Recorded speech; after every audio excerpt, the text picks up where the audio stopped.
Hi guys. கொஞ்சம் வருஷத்துக்கு முன்னாடி கோயம்புத்தூர் கொடிசியாவில் ஒரு புக் ஃபெஸ்டிவலுக்காக போயிருந்தோம். அப்போ எல்லா ஸ்டாலையும் அப்படியே ரவுண்ட் அடித்து பார்த்துட்டு இருக்கும்போது ஒரு புக்கில் ஒரு அட்டைப்படம். அதெல்லாம் அது பொண்ணா பையனான்னு தெரியல. ஹேர் நல்லா விரித்து போட்ட மாதிரி ஒரு அட்டைப்படம். அந்த கண்ணு ரெண்டும் பார்த்திங்கன்னா நம்மக்கிட்ட பேசணும் அப்படிங்கிற மாதிரி நம்மளை பார்த்தாங்கன்னா எப்படி இருக்கும் அந்த மாதிரி இருந்தது. அவ்வளோ ஒரு அட்ராக்ஷன் அந்த கண்ணில். நான் ஒரு 1 hour எல்லா ஸ்டால் எல்லாம் பார்த்துட்டு மறுபடியும் அந்த இடத்த கிராஸ் ஆகிறேன். அந்த புக்கு மட்டும் தனியாக தெரியுது.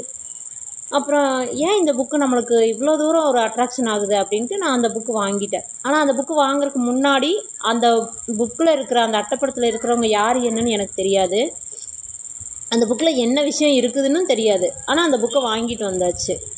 5 நாளில் அந்த புக்கை நான் படிக்க ஆரம்பிக்கிறேன். படிக்க அவர் கூடயே நம்ம வாழ்ந்துருவோம். அவரோட உலகத்துக்கு நம்மளை கூட்டிகிட்டு போயிடுறாரு. ஒரு டைம் படிக்கிறேன், 2 டைம் படிக்கிறேன், கிட்டத்தட்ட ஒரு 5 டைமுக்கு மேலேயே படிச்சிட்டேன். ஆனால் 4 டைம் நான் எந்தெந்த டேட்டில் படிச்சிருக்கேன்னு சொல்லி அட்டையில் பின்னாடி எழுதியிருக்கேன் பாருங்கள். உங்களுக்கு தெரியுதான்னு தெரியல. இப்போ பார்த்தா ஒரு 4 டைம் நான் படித்த டேட் நான் மென்ஷன் பண்ணியிருப்பேன். இதுக்கப்புறமா மறுபடியும் 2 டைம் நான் படிச்சிருக்கேன் இந்த புக்கை. நாள் கழித்து ஒரு வீடியோவில் பார்க்குறேன், நம்ம சூப்பர் ஸ்டார் ரஜினிகாந்த் அவர் சொல்கிறாரு, ஒரு புக்கு எனக்கு ஒரு டைமில் எனக்கு ரொம்ப பெரிய ஒரு லைஃப் சேஞ்சிங் ஆச்சு. அந்த புக்கு எனக்கு ஏர்போர்ட்டில் கிடச்சிது. அதை பெங்களூரில் ஒரு ஷூட்டிங்க்காக நான் கொண்டு போய் நான் படித்தேன். படிச்சுட்டு வெடிகிறதுக்குள்ளே ஒரு உத்வேகத்தில் ஒரு கதை எழுதி அதை படம் அவரே ப்ரொடியூஸ் பண்ணி எடுத்த படம் தான் பாபா அப்படின்னு சொல்கிறாரு. அப்புறம் அவர் சில இன்டர்வியூஸ் எல்லாம் அவர் வீட்டிலேருந்து கொடுக்கும்போது நான் பார்த்துருக்குறேன். பேக்ரவுண்டில் ஒரு ஃபோட்டோ இருக்கும், ஒரு சாமியார் ஃபோட்டோ மாதிரி ஒரு ஃபோட்டோ இருக்கும். ரொம்ப இமயமலை அங்கே இங்கேயும் போகிறதுனால சாமியை நிறைய கும்பிடுவார் போல இருக்குது அப்படின்னு நான் நினச்சிட்டேன் மனசில். அப்புறம் இந்த புக்கு படிக்க தான் தெரியுது அவர் யார், அவருக்கும் இந்த புக்குக்கு என்ன சம்மந்தம், இவர் ஏன் இமயமலை அடிக்கடி போகிறாரு, எல்லா விஷயமும் அதுக்கப்புறம் தாங்க தெரியுது.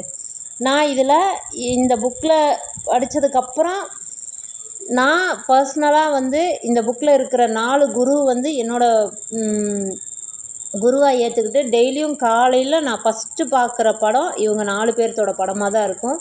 1 by 1 அடுத்தடுத்து யார் குருவோ அது நான் இந்த வீடியோவில் அட்டாச் பண்ணுறேன் பாருங்கள்.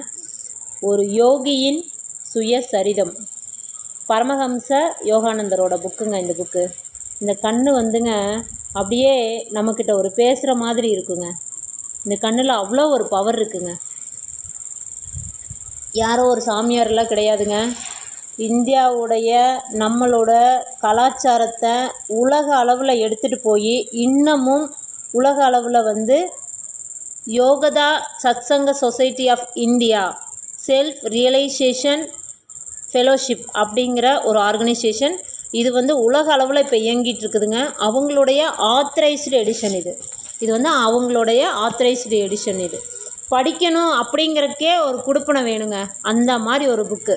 நம்ம இருக்கிறோம், வாழ்கிறோம், சரிதான். நம்ம வாழ்ந்ததுக்கப்புறம் நம்ம ஆன்மா எங்கே போகுது, என்ன பண்ணுது, அது நம்மளோட கர்ம வினைக்காக ஏற்றபடி எந்த மாதிரியெல்லாம் நம்ம அடுத்த பிறவி எப்படி இருக்குமா இல்லையா அப்படிங்கிற எல்லாத்துக்கும் ஒரு விடைங்க.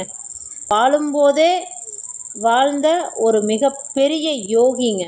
அதாவது தேடி இந்தியா முழுக்க இருக்கிற எல்லா சித்தர்களையும் போய் பார்க்குறாருங்க. நம்மளுக்கு எல்லாத்துக்கும் தெரிஞ்ச திருவண்ணாமலை ரமண மகரிஷியை அவரை நேரடியாக போய் மீட் பண்ணுறாரு. அவங்களுடைய ஆன்மீக அனுபவத்தை ஷேர் பண்ணிக்கிறாங்க. அந்த மாதிரி அவர் வாழ்ந்த பீரியடில் யாரெல்லாம் இந்தியா முழுக்க உலகம் முழுக்க எந்தெந்த மாதிரியான சித்தர்கள் ஞானிகள் யோகிகள் வாழ்ந்தாங்களோ அத்தனை பேர்த்தையும் அவர் போய் பர்சனலாக 1 to 1 மீட் பண்ணுறாரு.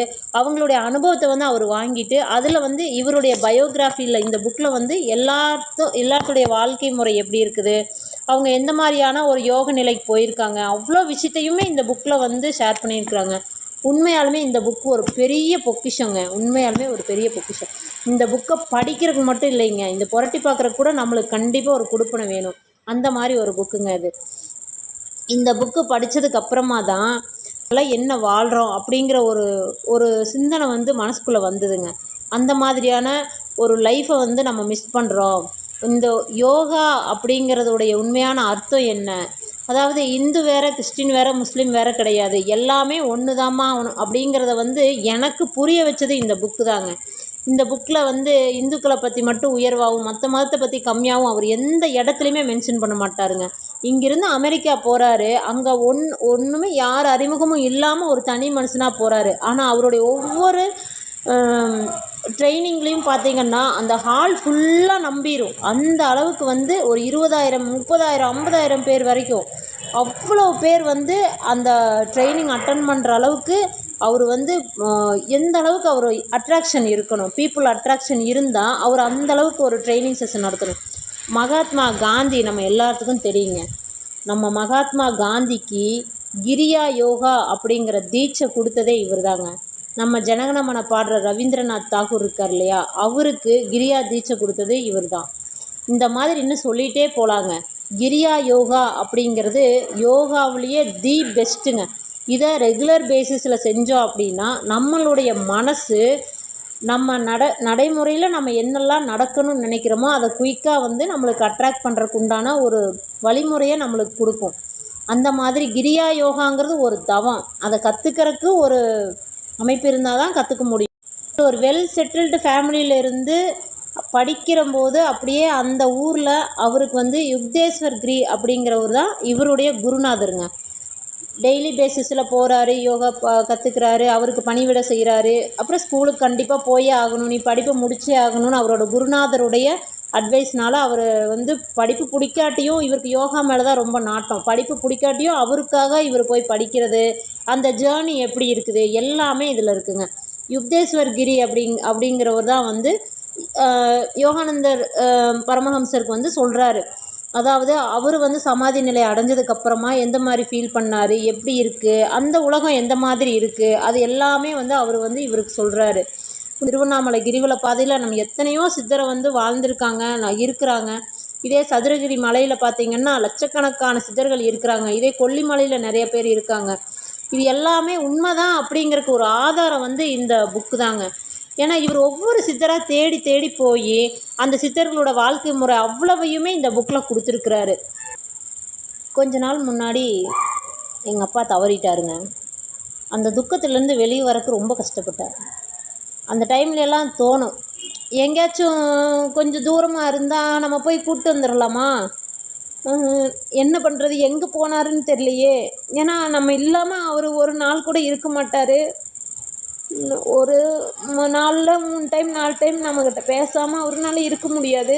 ஸோ என்ன ஆயிருக்கும், அந்த ஆத்மா எங்கே போயிருக்கும் அப்படின்னு வரும்போது நான் ஃபஸ்ட்டு வந்து எடுத்து தேடின புக்கு எடுத்து இதில் தாங்க நான் ஃபஸ்ட்டு பார்த்தேன்.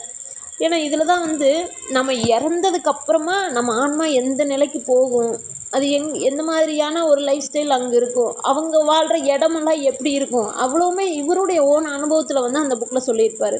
அப்புறம் இவர் வாழும்போது ஒரு சிலர் வந்து சொல்லுவாங்க, இதெல்லாம் வந்து கட்டுக்கதை சும்மா அப்படின்னு சொல்லுவாங்க. அதை வந்து இவர் நிரூபிக்கணும் அப்படிங்கிறதுக்காக இவர் வந்து சிரிச்சிட்டே இருக்கிறாரு. முந்தின நாள் பார்ட்டிங்க, இந்தியா தூதர் வந்து அவருடைய அதாவது அமெரிக்கா இந்தியா தூதர் இருப்பாங்க இல்லையா, அவர் கூட ஒரு சின்ன பார்ட்டின்னு அவரோட ஆசிரமத்தில் அதெல்லாம் முடிச்சுட்டு நல்லா சிரித்த மாதிரி ஒரு ஃபோட்டோ அதிலெல்லாம் போஸ்ட் கொடுத்துட்டு எல்லாம் பண்ணிவிட்டு அடுத்த நாள் காலையில் சொல்லிவிட்டு சமாதி நிலைக்கு போகிறேன் அப்படின்னு சொல்லிட்டு போகிறாரு. கிட்டத்தட்ட 16 நாளுங்க அவரோட உடம்பை வச்சு ஆராய்ச்சி பண்ணுறாங்க இந்த விஞ்ஞானிகள். இதெல்லாம் போய் ஒரு சில கூட்டம் இருக்குன்னு தானே, இவங்க இவ்வளோ எஃபோர்ட் போட்டு பெரிய லெவலில் வரும்போது அங்கேயும் 4 புறம் பிடிச்சவங்க இருப்பாங்க இல்லையா, இந்த மாதிரி இதெல்லாம் பொய் அப்படின்னு சொல்லும்போது அவ்வளவு நாளும் அந்த உடம்புல ஒரு துளி ஸ்மெல் கிடையாது, ஒரு வாட்டம் இல்லை, அப்படியே இருக்குது. அப்போ அதுக்கப்புறமா தான் அவங்க வந்து உணர்ந்தாங்களாமா, உண்மைதான் இந்த யோக நிலையில் வந்து அவர் சமாதி நிலையில் இருக்கிறது வந்து உண்மைதான் அப்படிங்கிறத அதுக்கப்புறம் அவங்க ஒத்துக்கிட்டாங்களாமா அந்த சயின்டிஸ்ட். மகாத்மா காந்தியுடைய அஸ்தியில் ஒரு பகுதி வந்து இவங்களுடைய கலிஃபோர்னியாவில் இருக்கிற அந்த ஆசிரமத்தில் வந்து தனியாக ஒரு ஏரிக்கரையில் வச்சு அதுக்குன்னு தனியாக ஒரு மண்டபம் கட்டி அதில் வச்சுருக்காங்க. இப்போவும் போனால் அந்த இடத்த போய் பார்த்துருக்கிறவங்களுக்கு தெரிஞ்சிருக்கும். அந்த இடத்துல வந்து மகாத்மா காந்திக்கு ஒரு பெரிய ஒரு நினைவு மண்டபம் அங்கே வச்சுருக்காங்க. இந்தியா முழுக்க மட்டும் இல்லைங்க, உலக அளவில் இந்த செல்ஃப் ரியலைசேஷன் சொசைட்டியோடைய பெரிய ஒரு ஆர்கனைசேஷன் இயங்கிட்டு இருக்குது. திருப்பூர்லேயும் இருக்குது, கோயம்புத்தூர், சென்னை நிறையா பக்கம் இருக்குங்க. ஆனால் அதில் போய் அந்த தவத்தை கற்றுக்கணும், அந்த கிரியா தீட்சை வாங்கணும் அப்படிங்கிறதுக்கு உண்டான நேரமும் அமைப்பும் அந்த புண்ணியமும் நம்ம செஞ்சுருந்தால் மட்டும்தான் அதில் போய் நம்ம உட்காந்து நம்ம அந்த தியானமெல்லாம் கற்றுக்கவே முடியும், செய்யவும் முடியுங்க. அந்த மாதிரி ஒரு அற்புதமான ஒரு இடம் அது. யோகானந்த பரமஹம்சருடைய குரு வந்து ஸ்ரீ யுக்தேஸ்வர்ஜின்னு சொன்னேன். அவர் எப்படி என்னங்கிறது அவரை பற்றி படிக்கிறதே ஒரு பெரிய ஒரு ஒரு அனுபவமாக இருக்கும். அவருக்கு மேலே லாகிரி மகாசாயர் அவருடைய குருங்க. அவரை பற்றின ஒரு பயங்கரமான ஒரு அற்புதங்கள் நிகழ்த்தினவர், வாழும்போது வாழ்ந்த பின்னாடியும் அற்புதங்கள் நிகழ்த்தினவர். இதில் இந்த புக்கை பற்றி பேசணுன்னா 1 இயருக்கு பேசலாங்க, அவ்வளோ விஷயங்கள் இந்த புக்கில் இருக்குது. லாகிரி மகாசாயருடைய குரு யார் தெரியுங்களா? மகா அவதார் பாபாஜி. இந்த மாதிரி கண்ணு மேலே போன மாதிரி ஒரு ஃபோட்டோ இருக்குங்க. அந்த ஃபோட்டோ உங்களுக்கு நான் இந்த வீடியோவில் அட்டாச் பண்ணுவேன். 4 பேரும் அடுத்தடுத்த குரு யாருங்கிறது நான் அந்த வீடியோ இதில் அட்டாச் பண்ணுவேன். அவர் வந்து அவரோட ஃபோட்டோ தான் நம்ம சூப்பர் ஸ்டார் வீட்டில் வந்து முன்னாடி இருக்கும். அவர் யார் தெரியுங்களா? சொன்னால் நம்ப மாட்டேங்க, அவர் ஒரு தமிழருங்க, நம்ம ஊர்க்காரர் தான். ஃபஸ்ட்டு கிரியா யோகாவை வந்து அறிமுகப்படுத்தினது அவர் தான். அவருக்கு அடுத்தது லாகிரி மகாசாயர், அவருக்கு அப்புறமா யுக்தேஸ்வர் கிரி, அவருக்கு அப்புறம் யோகானந்த பரமஹம்சர், இவருக்கு அப்புறம் இன்னும் நிறைய பேர் இருக்காங்க, லைன் பை லைன் இருக்காங்க. இந்த மாதிரி இதில் இவங்க 4 பேர் தான் வந்து என்னுடைய மானசீக குருவாக நான் நினச்சிட்டு டெய்லி வந்து நான் ஃபஸ்ட்டு பார்க்குறவங்க வந்து இவங்க 4 பேர் தாங்க. கூடையே இருக்கிறாங்க, நம்மளை வழிகாட்டுறாங்க அப்படிங்கிற ஒரு நம்பிக்கை எனக்கு. ஸோ இந்த புக்கை பற்றி பேசணுன்னு வைங்களேன், 1 இயருக்கு பேசலாம், அவ்வளோ விஷயங்கள் இந்த புக்கில் இருக்குது. பட் இந்த புக்கு வந்து ஒரு தவம் செய்யறதுக்கு ஈக்குவல். இந்த புக்கு கிடைச்சா கண்டிப்பாக வாங்கி படிங்க. இந்த மாதிரி புத்தகங்கள், இதை எழுதினவங்களுடைய அந்த ஒரு ஆசீர்வாதம், இவங்களுடைய அனுபவங்கள் வந்து ஏதாவது ஒரு நல்ல விஷயம், யாரோ ஒருத்தரோட லைஃப்பை போய் ஒரு சேஞ்ச் ஆகிருக்கு, அவங்க டெய்லி ஹேபிட்ஸ்லேருந்து ஏதாவது ஒரு விஷயத்தை அவங்க மாற்றிருக்காங்க அப்படின்னா இது வந்து எனக்கு கிடைச்ச ரொம்ப பெரிய ஒரு ஆசீர்வாதமாக நினைக்கிறேங்க. சேனல் ஆரம்பித்து 1 வீக் ஆச்சுங்க. எந்த நாலேஜும் இல்லாமல் ஆரம்பித்தேன். எப்படி எந்த நிலையில் ஆரம்பித்தேங்கிறது எல்லாருக்குமே தெரியும். எல்லாமே நான் போஸ்ட் பண்ணியிருக்கேன். இன்னமும் சேனலுக்கான எக்யூப்மெண்ட்ஸ் என் கைக்கு வந்து ரீச் ஆகலை, டிரான்ஸ்போர்ட்டேஷனில் தான் இருக்குது. ஸோ சமையல் ரூமு, என்னோடய வீடு, என் ஹஸ்பண்டு, என் குழந்தைகளை தவிர எனக்கு வெளி உலகம் கிடையாது. அப்படி இருந்த எனக்கு ஆசான்களுடைய புத்தகத்தை பற்றி நான் பேசுகிறதுக்கு இந்த ஆண்டவன் வந்து எனக்கு ஒரு வாய்ப்பை கொடுத்ததுக்கு நான் முதல்ல நன்றி சொல்லிக்கிறேன். ஸோ நான் ஏதாவது சேஞ்சஸ் பண்ணிக்கணுன்னா கமெண்ட்ஸில் சொல்லுங்கள், லைக் பண்ணுங்கள், லலிதாம்பிகா ஹப் சேனலை வந்து சப்ஸ்கிரைப் பண்ணுங்கள். Thank you so much. Paramahamsa Yogananda, அவரோட குரு ஸ்ரீ யுக்தேஸ்வர் கிரி, இவரோட குரு லாகிரி மகாசாயர், இவரோட குரு மகா அவதார் பாபாஜி.